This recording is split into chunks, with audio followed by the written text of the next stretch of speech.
So in this section, we're gonna go over a few more formulas. There's actually like 5 or 6 different sets of formulas in section 5, and it is not necessary that we need to go over all of them. I have chosen 2 sets of formulas that I think will be beneficial to you if you take calculus 2. Okay. Um, some of you aren't even looking at taking calculus 1, and that's fine. But some of you are looking at taking calculus 1, calculus 2, potentially calculus 3. Um, and these identities, we learn them, we work with them, and some of you think, why are we doing this? A lot of what we do right now, you won't see till later on, the benefits of it.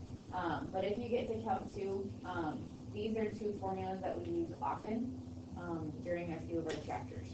Okay. So go ahead and have you write them down first. These are what we call the multiple angle formulas. Okay. Well, really, just kidding. These are the double angle formulas. Okay. You see how all of them are in terms of 2u, the angle, and then they get rewritten for the angle to just be u. So I'll give you some time to write those down.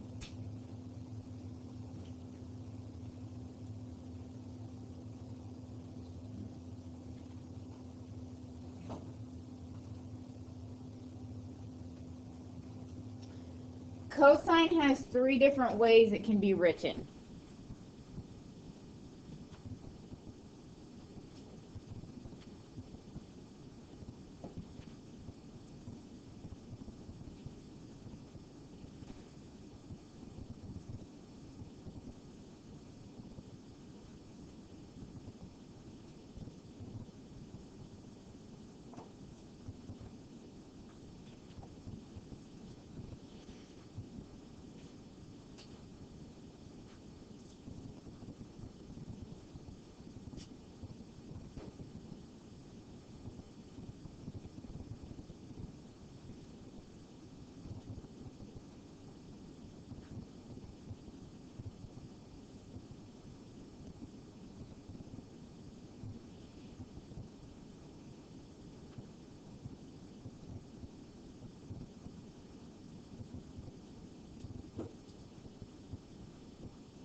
Okay, so all of these formulas on the left side, they're written as a double angle, 2u.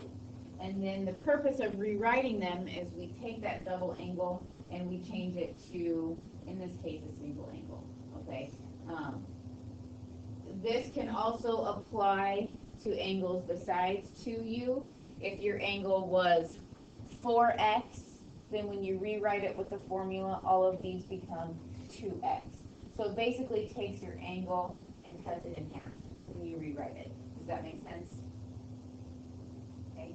One thing that we will benefit from with these formulas will be solving equations. Okay, you're going to have some equations to solve where this is going to help. Go ahead and does everyone have these written down? Okay, so everyone's pencils. Okay. Go and write down this problem. This is a solving equation problem. Okay.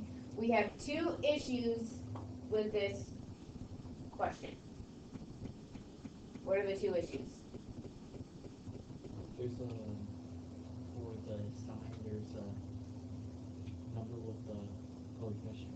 Okay, so we have 2 different angles. We have an x and we have a 2x. Okay, what's another problem? We have a sine and a cosine with nothing in common.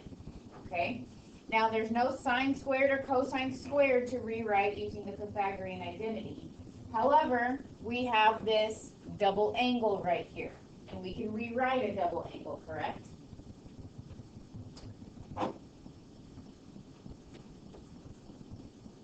Okay, so we have 2 times the sine of 2x. How can we rewrite the sine of 2x? Okay, we can rewrite this as 2 sine of x cosine of x. Okay, so now what we have is 2 cosine x plus 4 sine x cosine x. 2 things got accomplished. First of all, our angles are all now consistent. All of our angles are x. Second of all, we have what? Okay, we have a common factor between our 2 terms, and that common factor is cosine, more than just cosine, 2 cosine. So left over is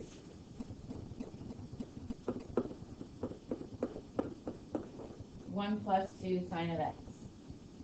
Okay, so now we have a product that equals 0. So we can set each factor equal to 0.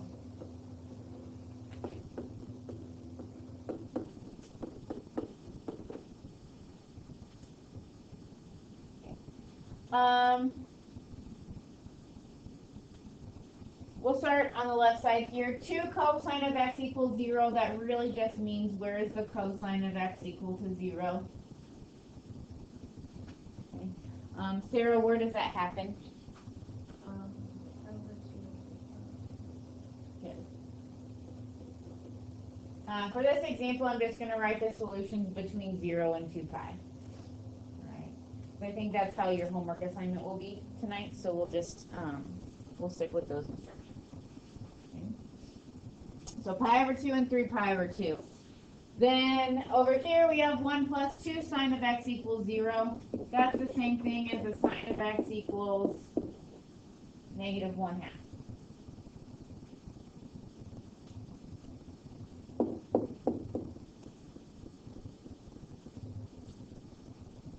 Layton, where does the sine equal negative 1/2?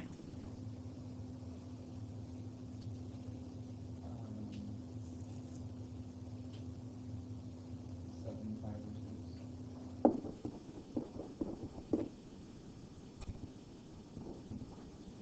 Good. Okay. There are solutions. Okay, so we have, basically we're adding another technique for solving these equations. Okay, using a double angle formula to help us out. Okay, now, before we move on to another example, let's talk about why this double angle works. We use the sine double angle formula, correct? Okay. You don't have to write this down, but I'm going to go ahead and go through a very short proof of why this formula works. Okay? So our formula was written the sine of 2u, correct? Would you agree that that is the same as u plus u? Right? Okay, well, do we have a formula for when we have a sum inside of sine? Okay, let's recall that formula. The sine of the first angle times the cosine of the second plus the cosine of the first angle times the sine of the second. Okay, if we use the commutative property, isn't this second term just sine of u times cosine of u? And what do we have? Those two are the same term, we can add them together.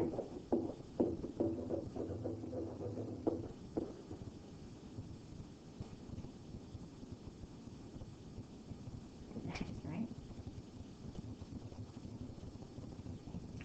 So there's a proof of the double angle formula for sine. Alright. If you want to look at more proofs, there are a full list of proofs in the back of the section in the book. So you know how after each chapter you have like the chapter review, the chapter test, then there's a few pages full of proofs. So if you want to see more, if you're interested, you can look those up. Okay. Let's try a couple more examples. Okay. Here are two. There's going to be two problems where I'm going to ask you to rewrite these using our formulas. So in this instance, we're going to kind of work backwards. Okay, so I want this rewritten as just one term. Okay, well, does that look similar to anything that you see in your formulas? Josie, you're shaking your head. What do you notice?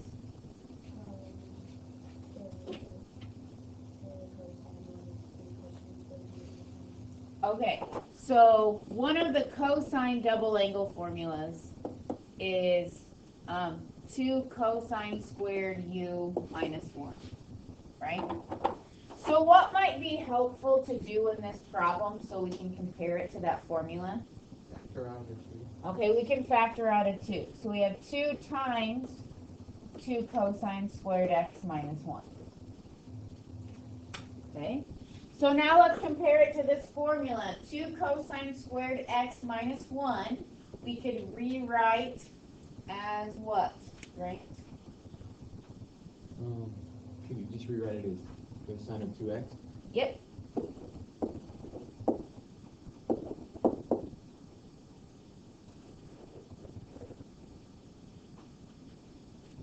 Yes.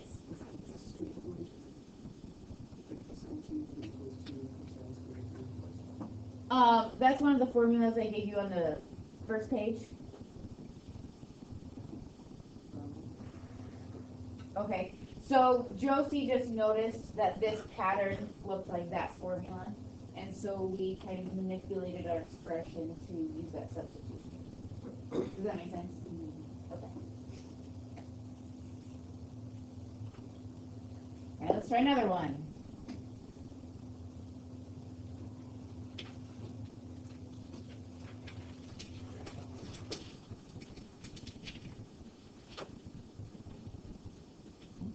What does this look similar to?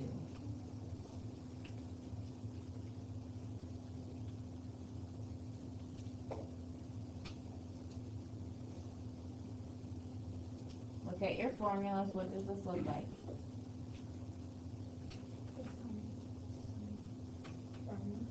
Which one? Sine one. Okay. Like 3 sine.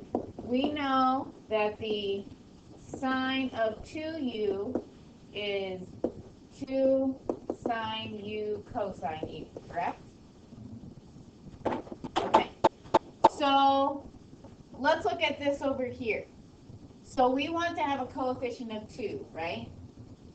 So let's do the same thing we did in that other example. Let's factor out a 2.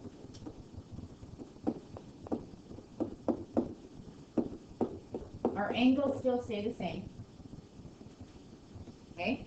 Now I know that this is not exactly like that because our angles are slightly different, but we can still apply it the same. If we have 2 sine of 4x cosine of 4x, how can we rewrite that? It's okay, so the sine of 8x. So this becomes the sine of 8x, and then we multiply by that 2.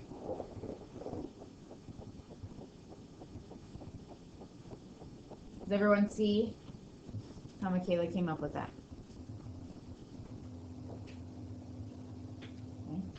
Okay. Basically, whatever these angles are here, this has to be doubled. So since these were 4x's, then to get to here, we doubled it to be 8x.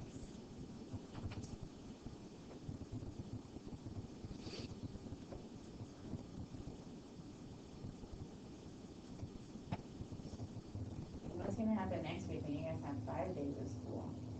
You guys are drained today. With the weather? It's nice outside. Well, I guess not right now, but.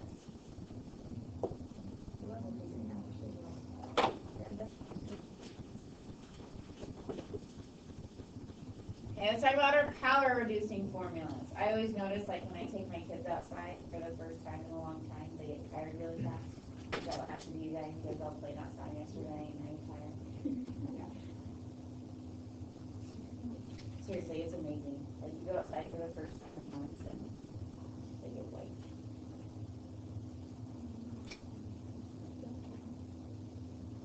Okay, so power reducing formulas. Okay, we're taking this sine squared and we're writing it in terms of a function that does not have a power. Okay, actually all of these power reducing formulas we're rewriting in terms of cosine. Okay, so sine squared is 1 minus cosine of 2u all over 2. Cosine squared looks very similar, except we have a plus. These two formulas we use often in calculus.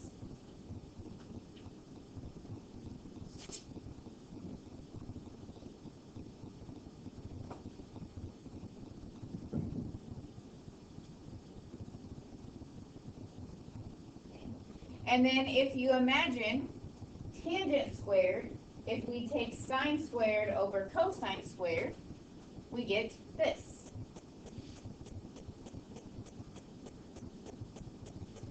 Any formula that you have written down today will be given to you Tuesday. All right. So the ones we had for your quiz Wednesday, as well as all of these that I've given you today, will be on a note card. Nope, not a note card. They will be on your test for you on Tuesday.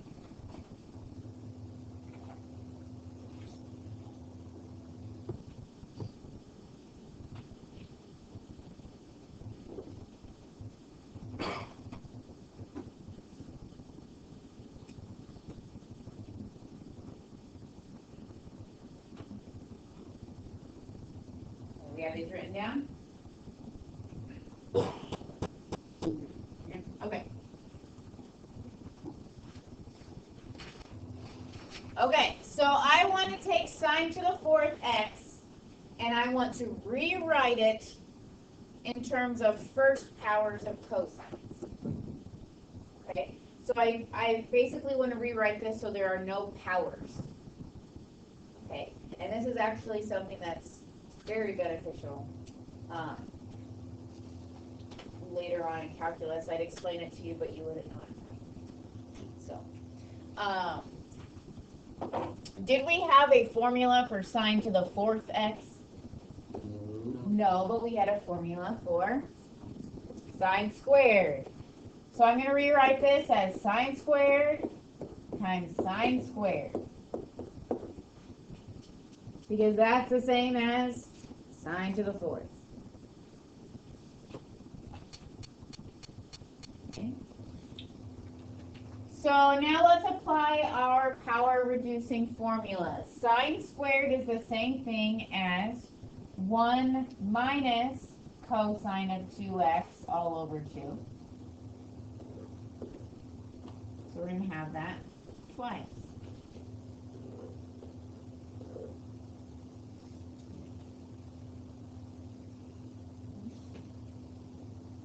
What are we going to have to do with this? Are you gonna have to change the top sine squared of x? No, the whole point is so that we don't have anything squared. We want everything to the first power.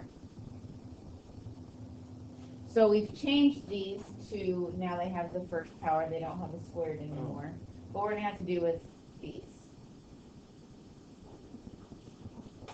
Okay, we're going to have to multiply these together. So our denominator is 4. Luckily, these are the same binomial, so the pattern is really nice. We're going to have 1 times 1. We're going to have 1 times negative cosine of 2x twice. And then we're going to have negative cosine of 2x times negative cosine of 2x.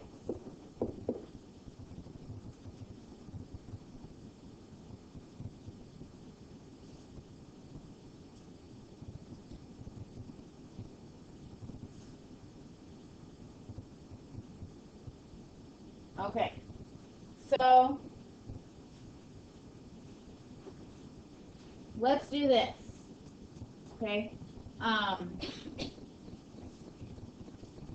we still have a cosine squared now. All right, our instructions were to rewrite this as everything to just the first power. Okay, so what we can do is we can take this fraction and we can break it apart. So we can write this as 1/4 minus 1/2 cosine of 2x plus 1/4 cosine squared of 2x. Okay. Why did I do that? We're going to have to replace cosine squared now. So instead of having like this big fraction inside of a fraction, I've separated all of our terms, and now we can replace cosine squared of 2x. Okay, now let's be careful though.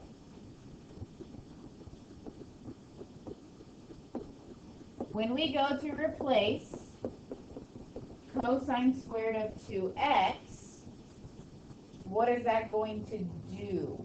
We're going to get 1 plus cosine of 4x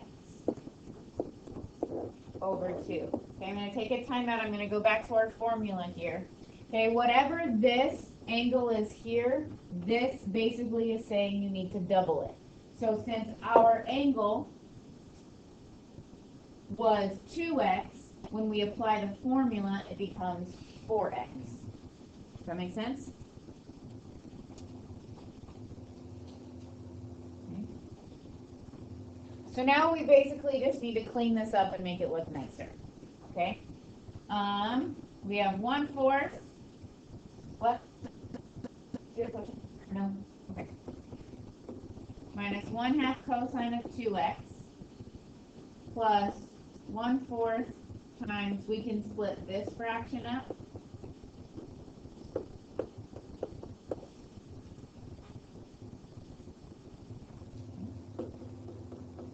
So when we actually do that distributing, we get 1/8 minus, plus 1/8 cosine of 4x. Okay, and finally, we can combine like terms. So what is 1/4 plus 1/8?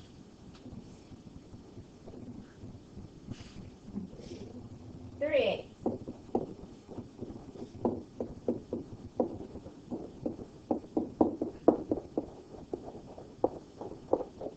And now we have an expression where everything is raised to the first power. We don't have a sine squared, we don't have a cosine squared. Okay? Now, I can hear some expressions. Okay, in retrospect, was this really that long of a problem? No, it wasn't. Not compared to what we've been doing. That's pretty long. Okay, well, this won't be the longest problem we'll do this semester. Okay? And this will really help. I can't tell you how many times my calculus 2 kids have to do this. Okay, they have to do it quite a bit. What? Yes, you do need to be careful. And where is our room for error? In our algebra, right? It's not in our trigonometry, it's in our multiplying and combining like terms and all of that stuff. Okay? Now, I'm feeling generous today. You have 20 minutes to work on your homework.